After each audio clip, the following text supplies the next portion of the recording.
So hello, what's up mga ka-lifestyle, magandang araw sa ating lahat. So for today's video, let's talk about online learning application. And I hope maganda yung araw ng mga viewers natin, especially yung mga may problema sa OLA. Continue lang, laban lang, no? So mga ka-lifestyle, maraming salamat po dun sa mga walang sawang nanonood ng videos natin na hindi po nag-i-skip ng ads. Maraming salamat po. Dahil po sa inyo, patuloy po tayong lumalaban. Kahit alam natin na paunti na lang yung views natin. Pero ganun pa man, continue pa rin tayo kasi marami pa rin naniniwala sa atin.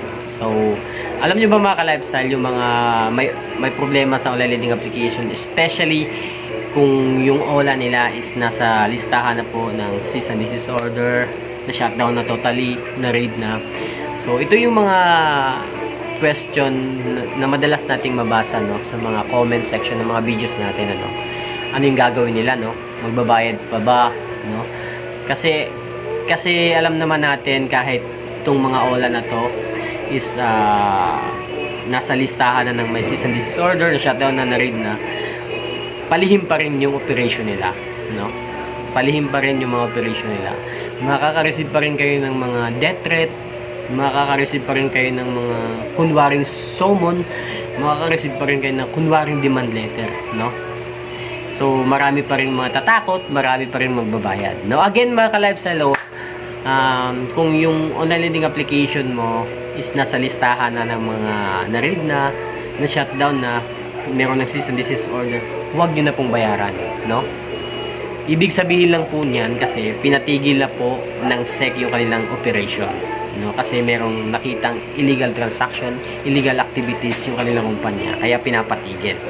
So, ganun lang kasimple, no? Huwag nyo nang bayaran. Ngayon, kung sobra-sobra na naman talaga yung pera nyo, sobrang yaman nyo na, bayaran nyo na lang para hindi labag sa inyong kalooban. Ganun lang kasimple, mga ka-lifestyle, no? Huwag na nating,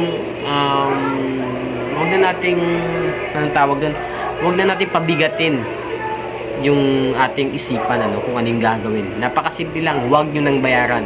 Again, kung yung OLA mo is nasa listahan na ng cease and desist order, huwag nyo nang bayaran, mga ka-lifestyle, no? Kasi yung perang ibabayad nyo, hindi natin alam kung kanino mapupuntang, to longest na agent yan. Yan. Kasi matagal na po yung pinapatigil ng SEC, no? Meron nga lang ibang OLA na palihim yung operation, hindi natin alam kung saang kasulok-sulukan ng mundo sila nag-ooperate. But ganun pa man, mga ka-lifestyle, share nyo tong video, no, para alam ng iba nating mga kababayan, especially yung mga biktima, na ganun pala, hindi na dapat bayaran kasi nga meron ng order yung SEC, no, na pinapatigil na talaga, totally pinatigil na talaga, no.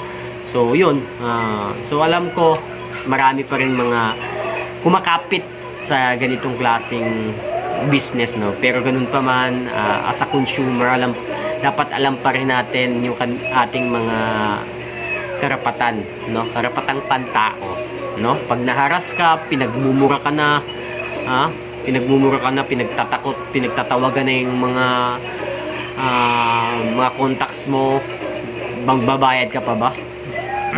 Huwag mo nang bayaran, mga ka-lifestyle, no, kasi kulang yung mga masasakit na salita na pinagsasabi nila sa mga contacts natin sa atin na para bayaran pa sila, no, kulang na talaga. So yun,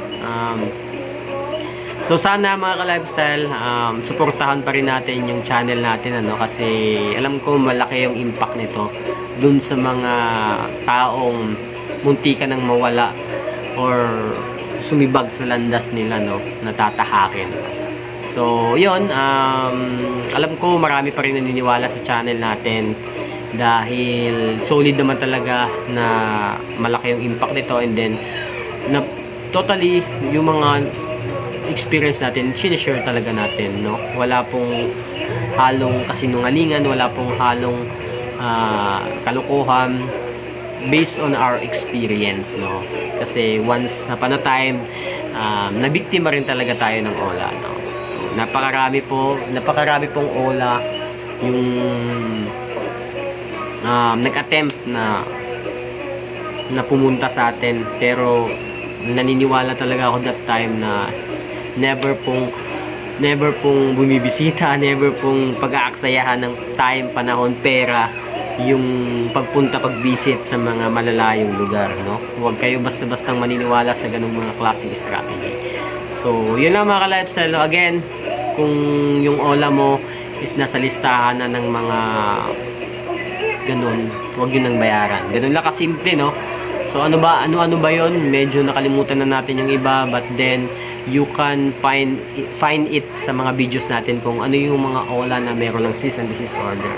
Kung ano yung mga OLA na na-shutdown na, kung ano yung mga OLA na na-raid na, no? Then, meron pa akong gustong sabihin sa inyo, no, yung 24H peso, no, nag-ooperate pa rin tong bugok na mga OLA na to, no, meron pa rin nangaharas pa rin, no.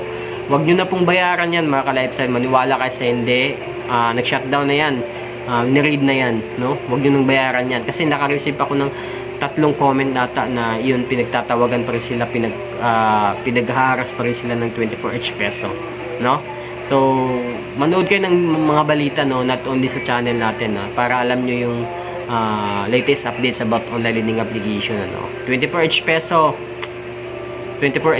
sa mga nanonood ng 24H peso ng mga agent, mahiya naman kayo, no, wag naman kayong balasubas. Matagal na kayong ni-raid, bakit nangongolekta pa rin kayo? So, ganun pa man mga ka-lifestyle, hindi natin hawak yung mga isipan ng mga damuhok na to, pero so yun lang mga ka-lifestyle, no.